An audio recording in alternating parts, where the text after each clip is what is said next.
everybody, Marcus here. Now I want to remind everybody of our pact that for every 1,000 subscribers I receive on this channel, I will give away one copy of Cyberlink's PowerDirector 13 Ultra software. So please consider liking this video, sharing it, subscribing, or even just listening to the very end.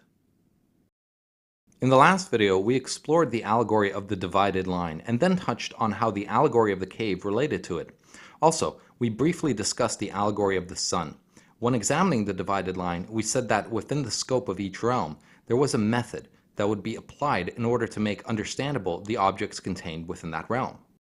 In the realm of shadows, we had base opinion, and the method to generating such opinions is merely to think them up.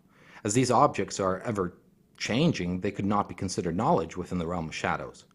When we moved up the divided line, we encountered the physical realm, whose method we stated was the scientific method. Higher still was the hypothetical realm, which contained the hypothetical method. And finally, in the realm of the forms, we have dialectic. Now, in this video, I wanted to explore the Socratic method, which will contain dialectic. So, let's get started. Charathon went to the oracle at Delphi and asked the following question: "Who is the wisest amongst the Greeks?" The oracle, after communing with the gods, answered, "Socrates is wisest amongst the Greeks." After Charathon returned to Athens, Socrates came to learn what the oracle had said, and this greatly puzzled him. First, the oracle spoke on behalf of the gods, and as the gods are never wrong, then what the oracle said must be the truth. However, Socrates could not make out what the oracle could have possibly meant by this, because the only thing that Socrates was convinced of was that he knew nothing. So how can he, someone who knows nothing, be the wisest amongst the Greeks? So Socrates went out and visited various men considered wise in their respective areas to learn what the oracle could have possibly meant in calling him wisest. Well, perhaps the oracle had misheard the gods in what they have said, and Socrates believed that if he could find one man wiser than him, he could confirm this. So he started his search.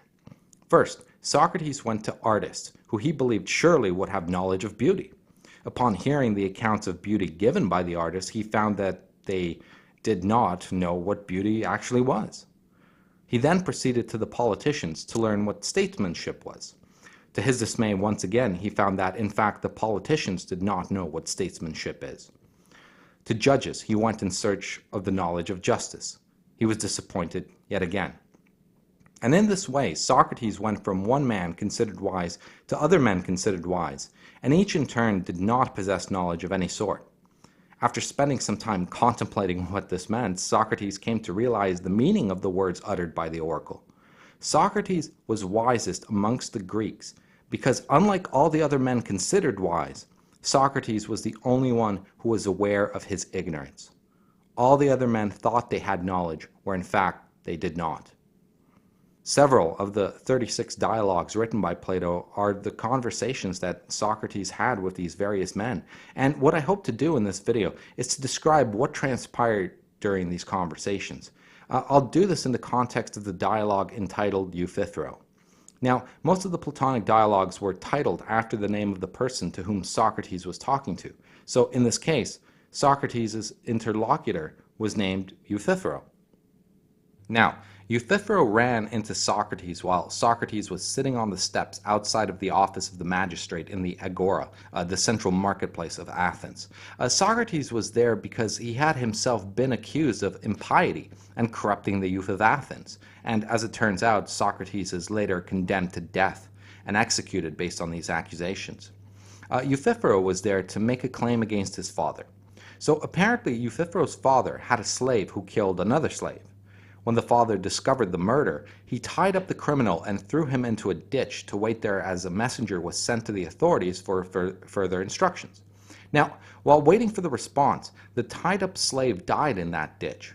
Euthyphro held his father responsible for the death of the slave in the ditch, and as such was on the way to the magistrate to report his father for the wrongdoing. You see, Euthyphro believed that his responsibilities to the gods demanded this and outweighed his obligations to his father.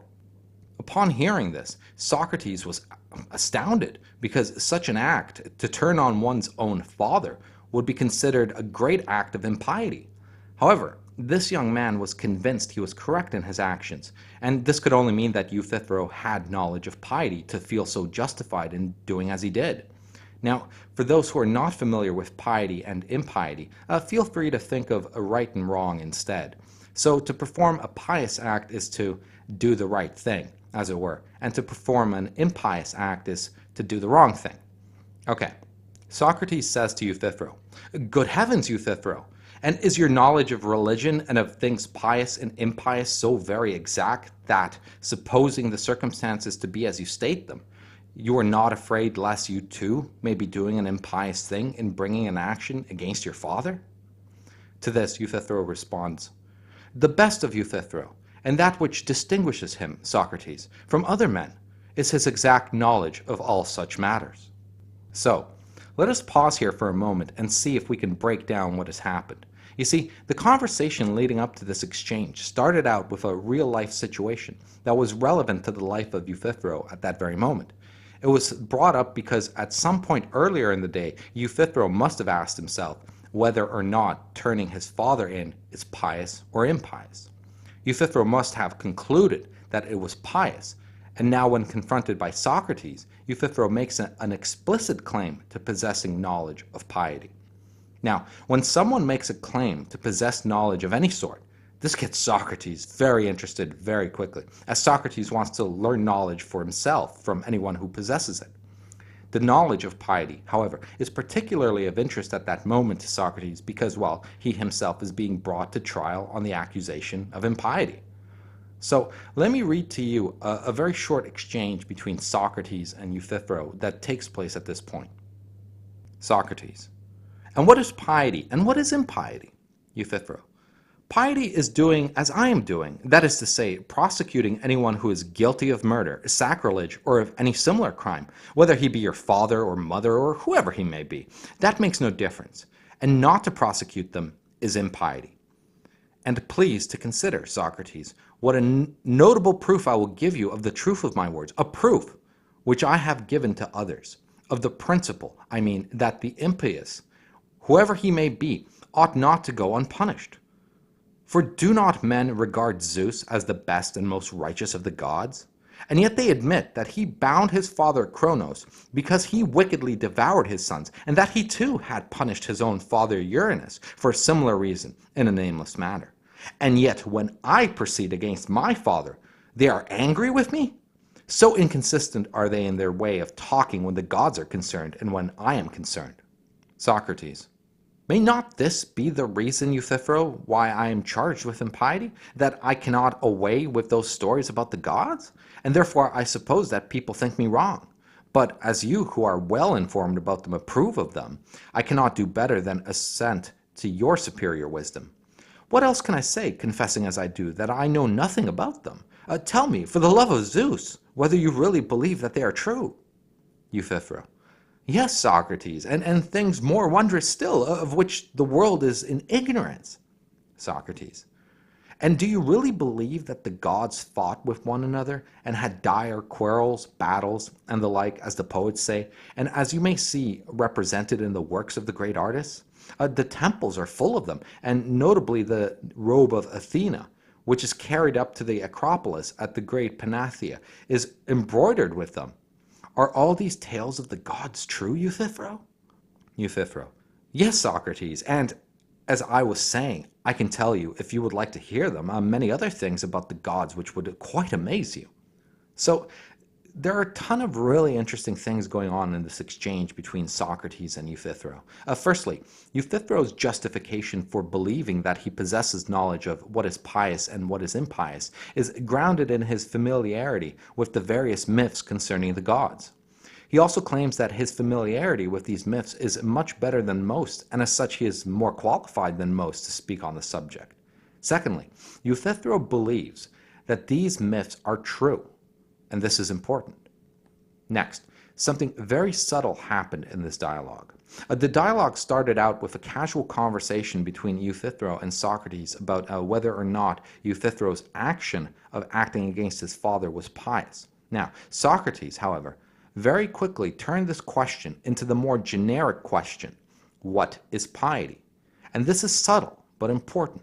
You see, you cannot answer whether or not Euthyphro's actions are pious until you know what piety is. So Socrates changed the question to what is piety in order to help answer whether or not Euthyphro's actions are pious.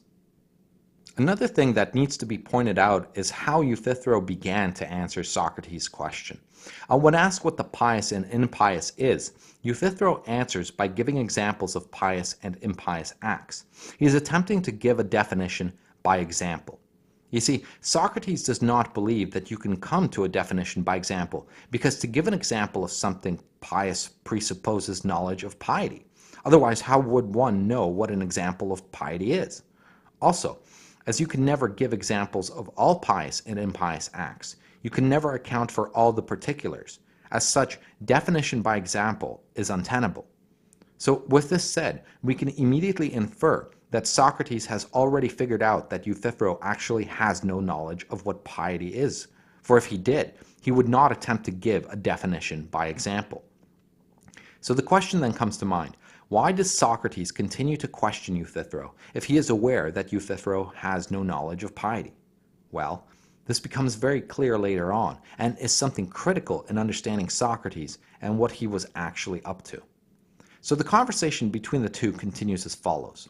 Socrates: I dare say, and you shall tell me them all some other time when I have leisure, but just at present I would rather hear from you a more precise answer, which you have not as yet given. Well, to my question, what is piety? When asked, you only replied, doing as you do, charging your father with murder. Euthyphro: And what I said was true, Socrates. Socrates: Well, no doubt, Euthyphro, but you would admit that there are many other pious acts. Euthyphro: There are. Socrates: Remember that I did not ask you to give me 2 or 3 examples of piety, but to explain the general idea which makes all pious things to be pious. Do you not recollect that there was one idea which made the impious impious, and the pious pious? Euthyphro: Well, I remember. Socrates: Tell me what is the nature of this idea, and then I shall have a standard to which I may look, and by which I may measure actions, whether yours or those of anyone else. And then I shall be able to say that such and such an action is pious, such another impious.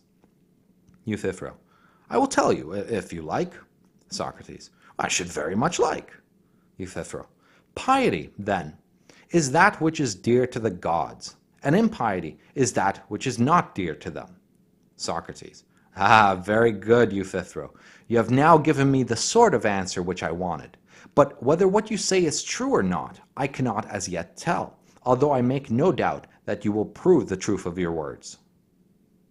So in this exchange, we can clearly see that Socrates wanted Euthyphro to answer the question in a certain way.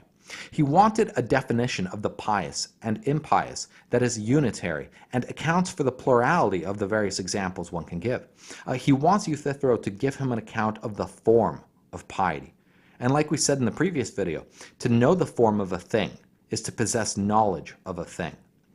So let us see what Socrates does with the account that Euthyphro has given. Pay special attention in how the exchange that I'm about to read out is actually organized. We are focusing here on the structure of the exchange and less on the substantive question about piety. So don't worry too much if the things being said sound kind of strange. Euthyphro: Well, of course. Socrates: Come then, and let us examine what we are saying. That thing or person which is dear to the gods is pious, and that thing or person which is hateful to the gods is impious. These two things being extreme opposites of one another. Was not that said? Euthyphro: Well, it was. Socrates: And well said? Euthyphro: Well, yes, Socrates, I thought so. It was certainly said. Socrates: And further, Euthyphro, the gods were admitted to have enmities and hatreds and differences? Euthyphro: Yes, that was also said. Socrates: And what sort of differences create enmity and anger? Suppose, for example, that you and I, my good friend, differ about a number. Do differences of this sort make us enemies and set us at variance with one another? Do we not go at once to arithmetic and put an end to them by a sum? Euthyphro: Well, true. Socrates: Or suppose that we differ about magnitudes. Do we not quickly end the difference by measuring? Euthyphro: well, very true.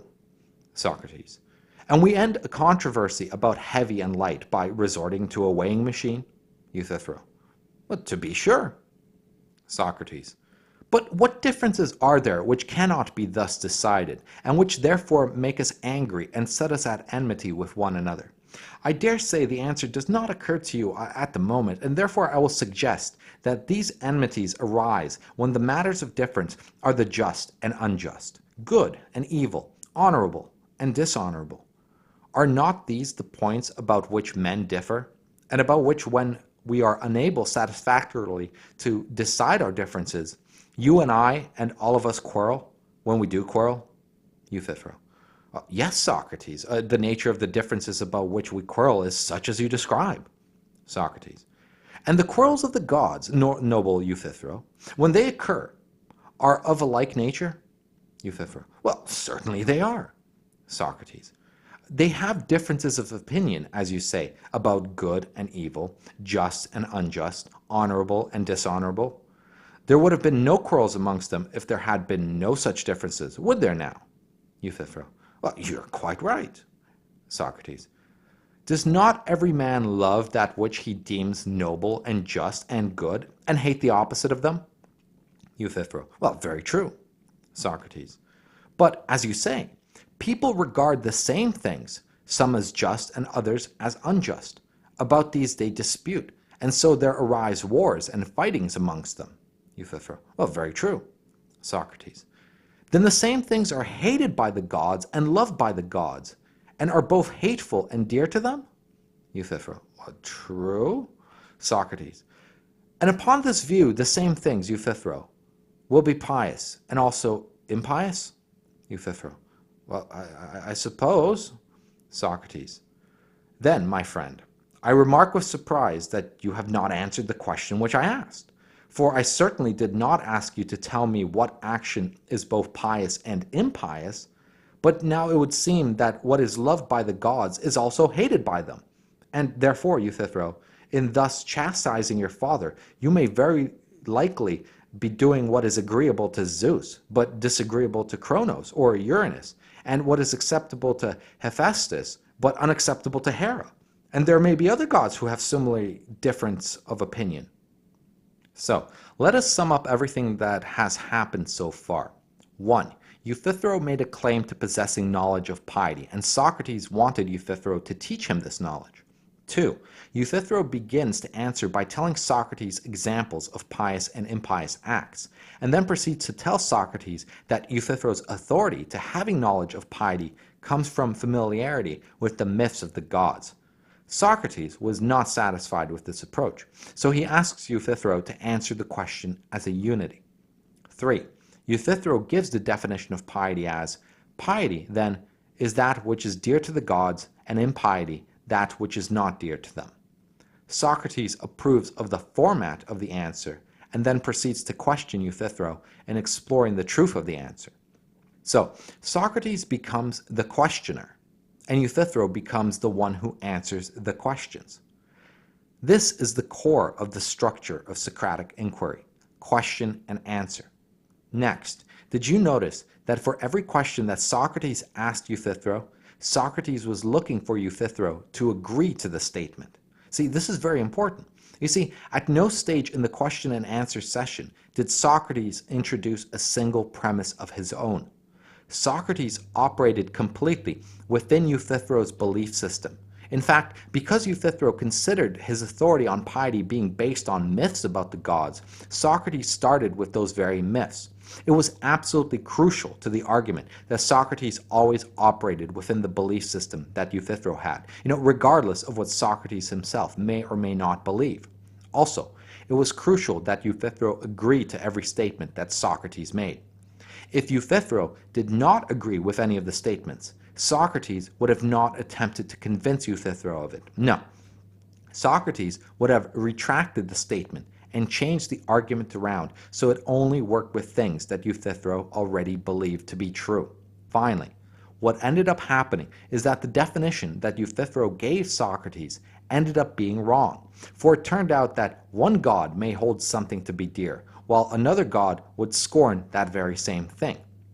This yielded a contradiction with Euthyphro's original definition, and hence made the definition invalid.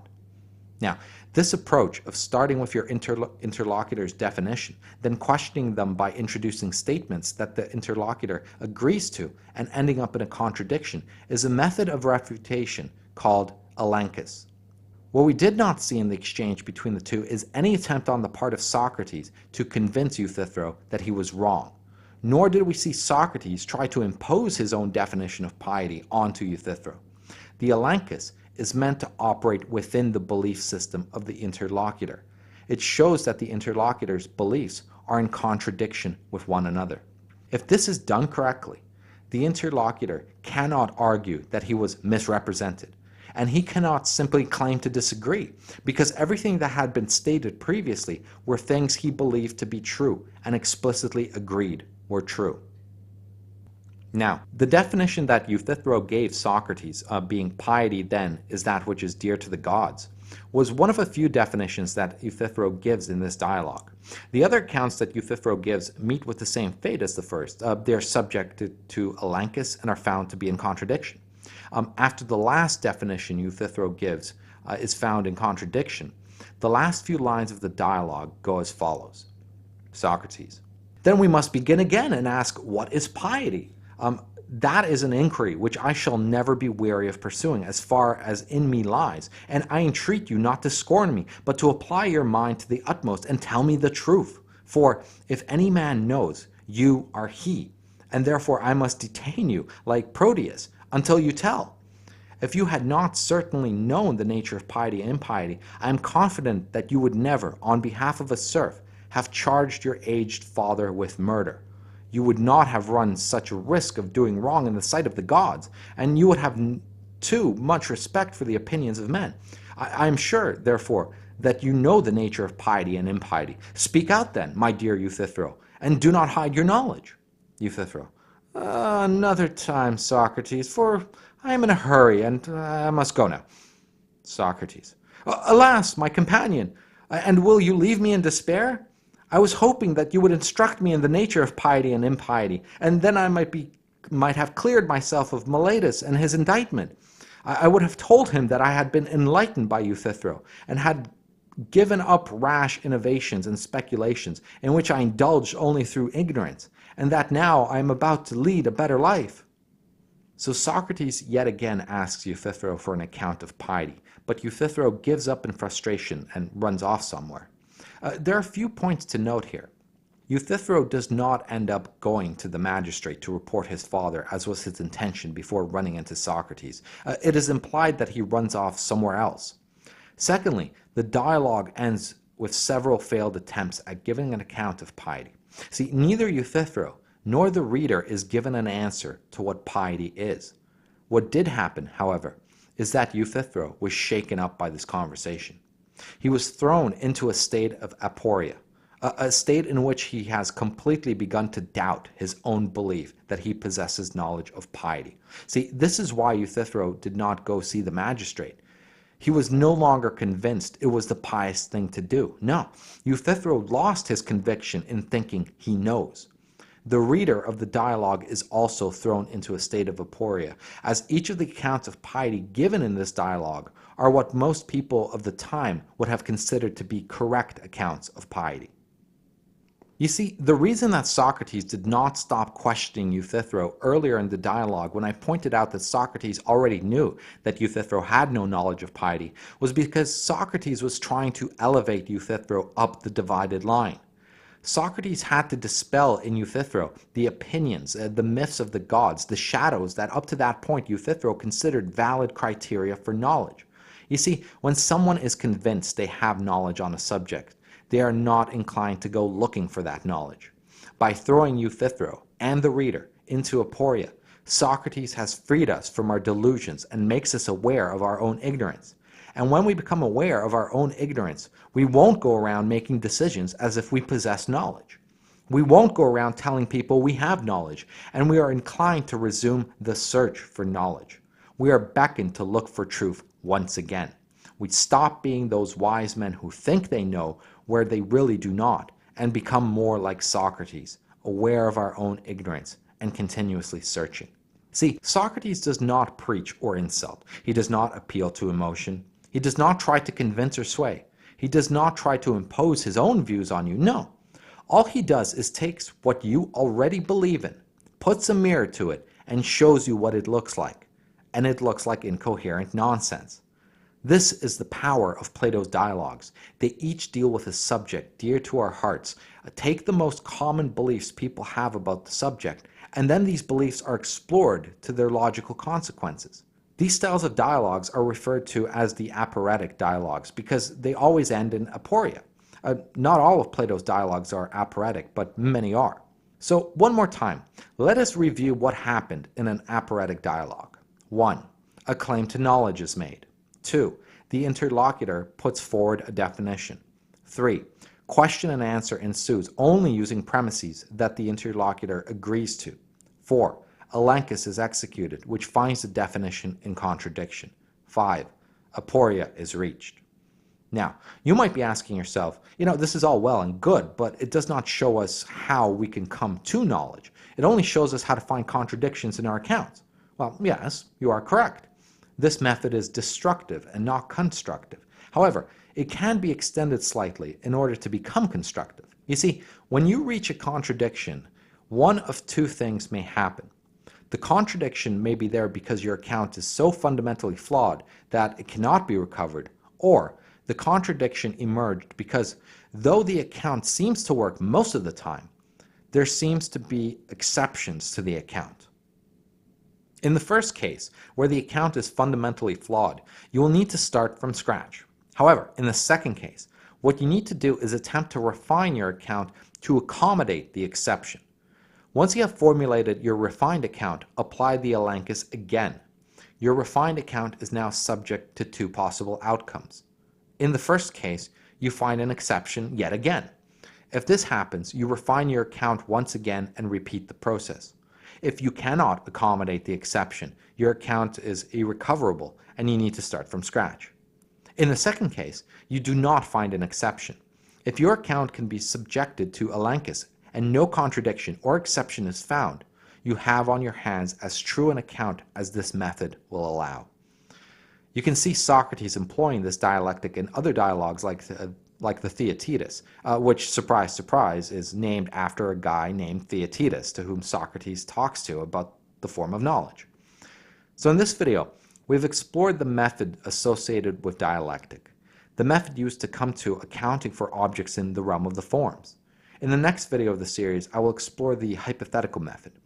The hypothetical method is referred to by Socrates as the second sail method. Now, if you imagine a sail ship, its primary mode of propulsion is the wind pushing the sails and therefore the ship. However, when there is no wind, you would use oars, the second sail, as it were. The analogy of the sail ship is used because a wind in this analogy is knowledge. So the hypothetical method allows you to make positive gains in an inquiry without possessing knowledge. So if you can't have knowledge of the form, you can have the next best thing through the hypothetical method. However, I would like to close this video by giving you the breakdown of the Socratic method as presented in Encyclopedia Dramatica. Now, I think this breakdown is very revealing both of people's attitudes towards philosophy, but it also has a lot of truth in it. It showcases something important as to the attitude people had towards Socrates and how Socrates saw himself. See, Socrates in one passage describes himself as follows: I am that gadfly which God has attached to the state, and all day long and in all places am always fastening upon you, arousing and persuading and reproaching you. Socrates was trolling his interlocutors. He wanted to get a reaction from them, namely, aporia. This trolling, however, made a lot of important people angry at him because he made them look like fools.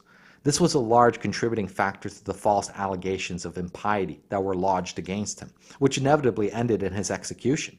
However, it must be noted that Socrates was always sincere.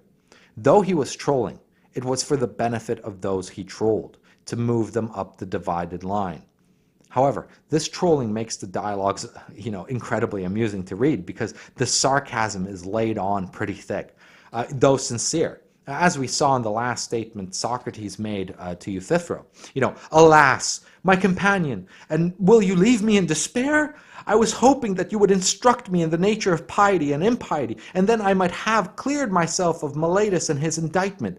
I would have told him that I had been enlightened by Euthyphro, and had given up rash and innovations and speculations in which I indulged only through ignorance, and that now I am about to lead a better life.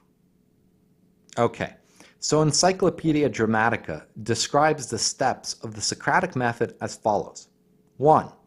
Ask a bunch of questions about shit nobody cares about. 2. Be blatantly condescending while pretending to agree. 3. Rape your victim with logic. 4. Pretend to be objective and ignorant. 5. Put forth a batshit insane position for lulz. 6. 7. Profit. Thanks for listening. Go team.